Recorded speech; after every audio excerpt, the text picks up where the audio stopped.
Okay guys, I'm recording this one from my truck, so be a little different, weird angle, stuff like that, but I felt pretty strongly about doing this one right now. I just got done with the gym. I had an interview today for a fiber optic job, and after it I called my old bosses for the fiber company that I worked for, kind of for some advice on how the interview went, and just kind of advice on what they think I should do just in general. Both of them kind of treated me the same way. They both were father figures to me, and they both told me whenever I called them that they're like, well, if you ever need anything, they're like, you're a second son. Told them about me being homeless, and they told me that you're never homeless, you always got somewhere to stay. So this is just kind of about, you got to have some people that you can count on, and for me, I'm one of those people. I'm very dissociative, so I haven't seen them in a while. I haven't really thought about them. Maybe every once in a while I'm like, oh yeah, fiber, like I worked with them, all this stuff. But it's one of those things of I still have that connection with them always. And I called them and immediately picked it back up. I was joking with them. The one boss, he's retired now. He's out of the company on his end. He was telling me, he was like, I'm seeing all your posts on Facebook, all your social media. He's like, you're looking good. He's like, you're not a twig anymore, all this stuff. So even when you don't think people are watching you, people are still keeping an eye on you. They're still keeping track. There's still people that care about you, even if you don't think they are expressing it. And so, I asked them about my interview, kind of how they think it went. It was a little weird. I don't know, interviews are always weird. So they asked me, they're like, oh, where do you want your range at? I was like, I'm definitely open to discuss. I was like, I'd like to see where you guys are starting your pay at. I know the kind of pay scale for it. So they're like, well, we kind of need a number from you. I was like, okay. I was like, I'd like to stay close to 30 an hour. And they're like, okay. They wrote it down and kind of abruptly ended the meeting after that, or the interview, but we were kind of already wrapping up. So they walked me out. They're like, all right. And I was like, yeah, we'll definitely send you something in the next couple of days. So we'll see how that goes. But both of them, I told them, they knew all of my problems, whether that was with being a womanizer, partying, drinking, becoming an alcoholic, troubles with just everything I had at home. These were guys that I worked with every single day, sitting in trucks. Like, we'd be driving 8 hours in one day. So we're just talking to each other. We're getting to know each other. These are some of the guys that know me better than I feel like I know myself. So when I called my old boss, Chuck, him and I spent a lot of work together, and he definitely helped try and mentor me on a lot of stuff, because he said I reminded him a lot of whenever he was growing up. He went through a lot of the same struggles, stuff like that. So I told him that whenever I went to college that I ended up making my life way worse than it actually was. He's like, I could have told you that before. So he's given me advice on everything to grow up and do, with where to try and get into jobs, stuff like that. But really, it's just someone you can talk to for some of that, because I've been alone my entire life. I had to grow up very quickly. I didn't get to have my childhood. I didn't go trick-or-treating. I didn't really have holidays growing up, anything like that. I was forced into working from a very young age, so I do have a lot of skills that correlate with that, but I didn't get to go through a lot of the mental stuff or seeing someone that I could look to. So now I'm starting to get into that in later years, and that's fine. I'm still able to grow, but I'm physically, and a lot of skills that I have, I grew very quickly with. But I'll just be honest. I still have problems trying to control some emotions, stuff like that. And most men do, everything in that, but it's one of those things you have to get in control of to get in control of your life. And if you don't have control of that, you're just going to spiral out. Because you can be coasting, but as soon as one bad thing's happen, shit hits the fan, you're completely out of control. That's what happens in an emergency situation. No one's able to control the situation, so chaos spreads. Chaos, just Game of Thrones, chaos is a ladder. So it just spreads further and further up the more it goes. And if you can control the chaos, you can control the situation, you can control your life, because life really is just a series of different chaoses. I explained to both of those guys kind of what's happened since I've seen them. They're like, oh my gosh, they're like, you never have something normal. And they're like, that's also your life. They're like, they know everything that's happened in my life.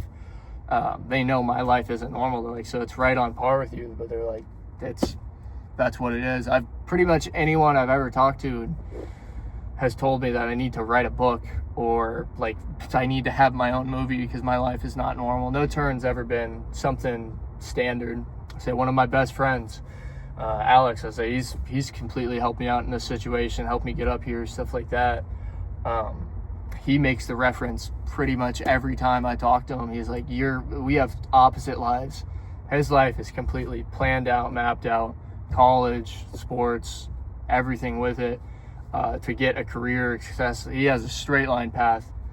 And he's like, but for you, he's like, dude, you don't know if you're going to be homeless one day or if you're going to be under a bridge. You might be dead. I say he's always got a bet on me, whether I'm going to end up in prison, whether I'm going to die, or I'm going to be a millionaire. But it comes down to a mindset of what you're going to do, because I could definitely be in jail. I could definitely be in prison right now. I could definitely be dead on any turn. I say that can happen on anything.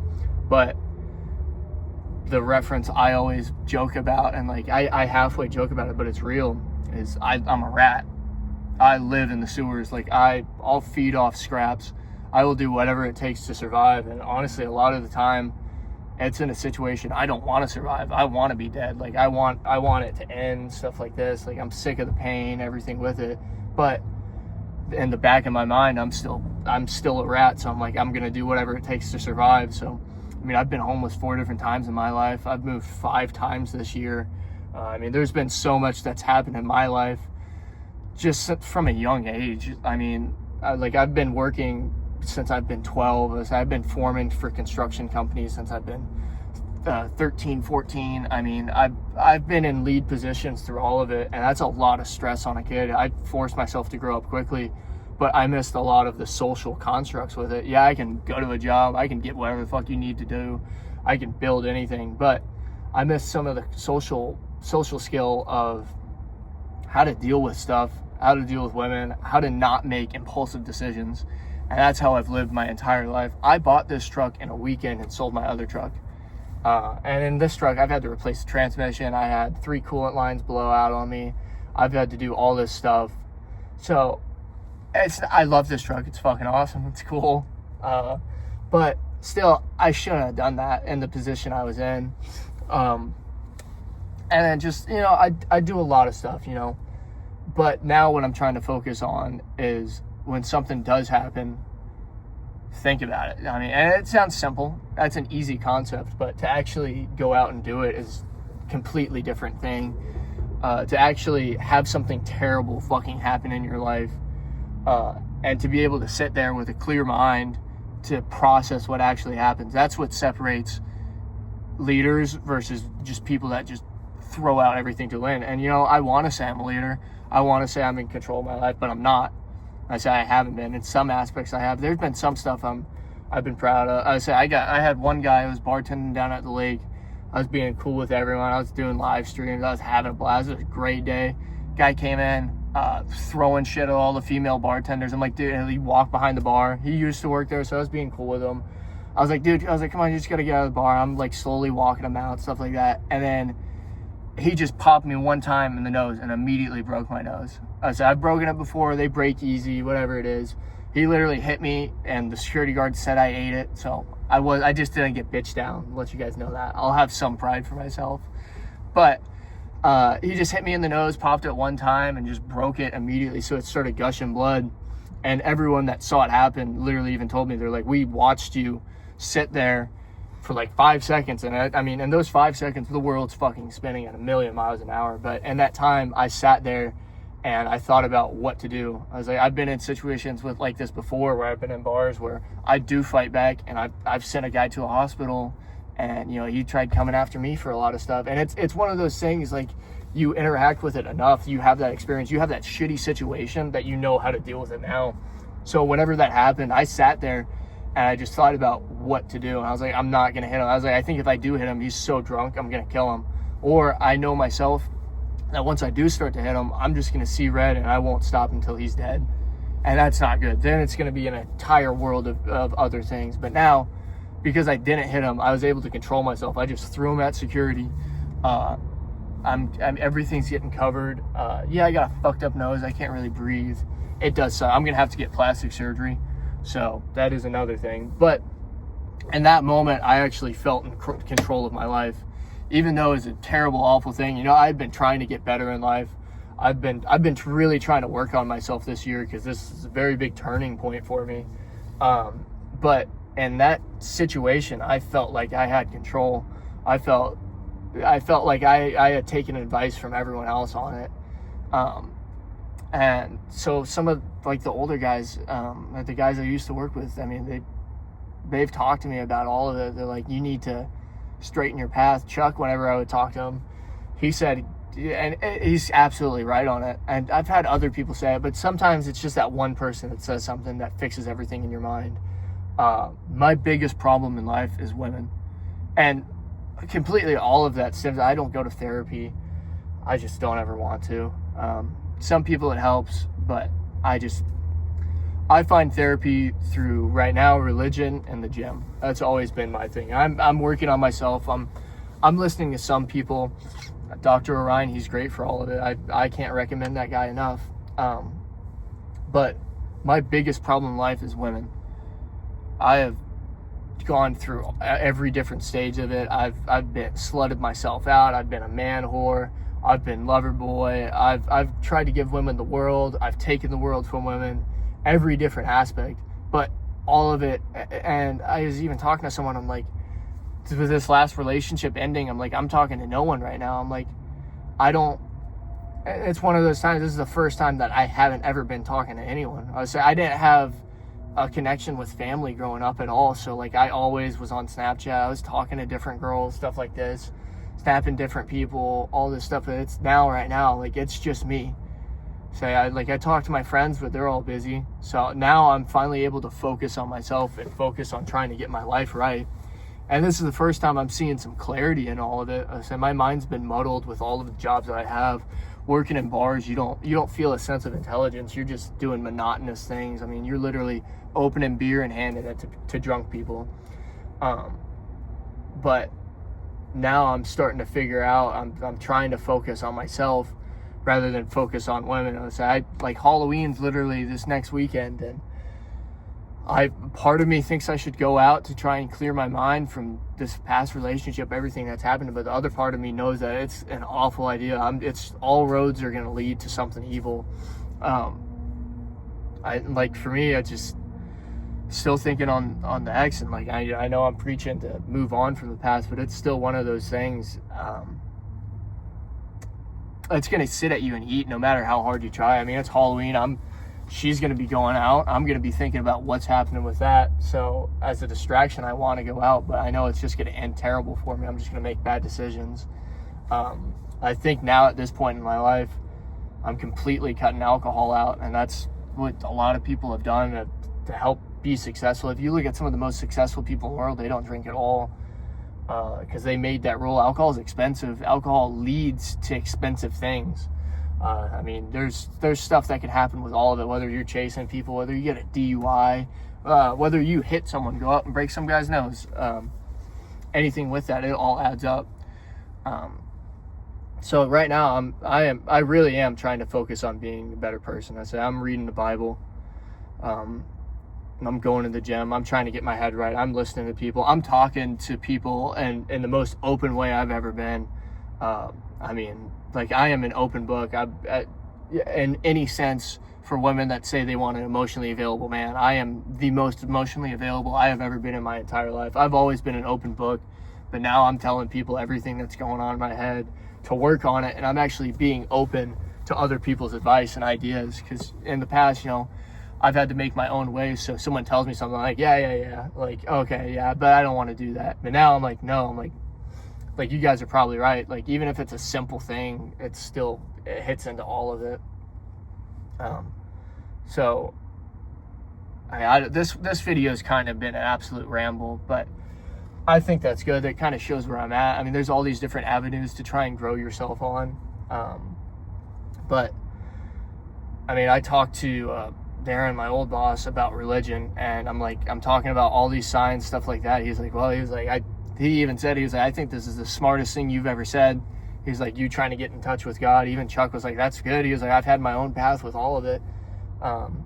So, I mean, biggest thing, and this might be a longer video, my brother-in-law called me yesterday. You know, I don't necessarily talk to him that much. I don't really see that side, or my sister, that long. I have 3 sisters. They're the only ones I talk to in my family, and their husbands. I love all of them. I love my nieces and nephews. They know I'll do anything for them. But brother-in-law called me, and we started just talking about religion. We talked on the phone for like 2 hours about all of it, and he's like, I'm going through a similar path with religion, like trying to find, he's telling me about the men's group he was going to, every different thing, and he said like 30 different times, he was like, man, he's like, dude, he's like, God is real. He's like, there's been so many things that I've prayed for, and I just get a guilty consciousness, and I find resolution within that. We started talking about how to read the Bible, going with it. I was like, I told him about my experience where, you know, I prayed to the Lord to give me a sign, and the next day I'm told I need to get out of my apartment. Next day I caused problems, or problems were caused with, everything happened with the girl that I was talking to. I mean, it was an awful situation, where I caught her doing stuff I don't like, and then we end it. But all of that, whether you understand it or not, is still a sign. I mean, I was telling Darren, I was like, it's funny to joke about now. I was like, but I didn't think signs would be that abrupt or that quick. He's like, yeah. He's like, sometimes that's kind of the road you need to be led down in order to find the Lord. So now it's one of those things, like I've prayed every single night. You know, it's whether it comes quick or it doesn't. I feel like I'm being guided on a path of self-betterment. And, you know, hopefully if anyone actually does watching these, I think I have 11 subscribers right now. I don't know who even really watches these videos, but anyone that actually does, I hope they find some resolution within themselves to try and be a better man, to try and grow. Whether you can try and discern the elements of religion or not. My brother-in-law told me the same thing. He's like, it's not even necessarily about religion. He's like, you don't have to go to Catholicism. He's like, they're kind of cultists on some aspect anyways. He's like, but it's about your relationship with the Lord, your personal relationship with anything, that connects you to all of it. So no matter what, whether, I still don't know how I feel towards religion. I'm feeling more compelled. I'm feeling a love relationship towards it.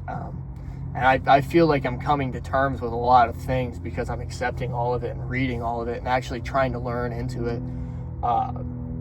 But it opens you up. It helps you grow. It helps you just become more intelligent. You're able to connect to all of it. So if there's one message you can get out of this video, it's actually take it from an open heart. Take advice from the people around you. That are doing good. I would say even connect with some of the people you haven't seen in years, because I mean, talking to those guys, talking to my brother-in-law, I mean, that's completely helped me feel better. I've felt like shit the last couple days, last couple weeks, but talking to these people that I know care for me, and I just haven't talked to them in a long time, has made me feel absolutely better. Make me feel more confident about the route that I'm going, because they're like, yeah, you need to. I've gone down a terrible path, but now I'm trying to go down the right path. Yeah, I might have taken me a while on a lot of shitty stuff, but that's how you grow in life. You got to find the shit ways. So anything you guys can do, it's read the Bible. So that's the end of this video. Thanks, guys.